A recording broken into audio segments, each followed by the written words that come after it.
இந்த சித்ரா பௌர்ணமி என்பது சித்திரை மாதத்தில் வரக்கூடிய பௌர்ணமி.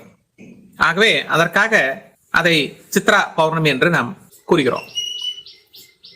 இதில் வரக்கூடிய பௌர்ணமியானது மிகவும் விசேஷமானது. அது மட்டும் இல்லாமல் இந்த பௌர்ணமியில் தான் இந்த ஆறறிவு படைத்த மனித ஜென்மங்களுக்கு யமதர்ம ராஜாவின் அக்கவுண்டான சித்திரகுப்தர் நம்முடைய பாவ கணக்கையும் புண்ணிய கணக்கையும் பரிசீலனை செய்து யமதர்ம ராஜாவுடன் ஒப்படைப்பார் என்பது சான்றோர் கருத்து.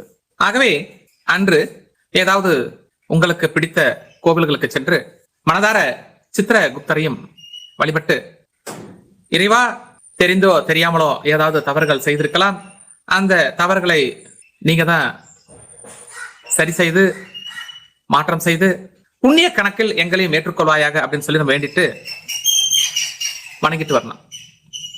அது மட்டும் இல்லாமல் அன்று இந்த பென்சில் பேனா நோட்டு புத்தகம் குழந்தைகளுக்கு நாம் இலவசமாக கொடுக்கும் பொழுது நம்முடைய பாவ கணக்கானது புண்ணிய கணக்காக சற்று மாற்றப்படலாம் என்பது அனுபவபூர்வமான கருத்து. நம்பிக்கை இருப்பின் நாமும் அதை செய்து பார்ப்போம். மீண்டும் அடுத்த எபிசோட சந்திக்கலாம். அன்புடன் டாக்டர் ஏஎஸ் மகாஸ்ராஜன். மாவ சிவ.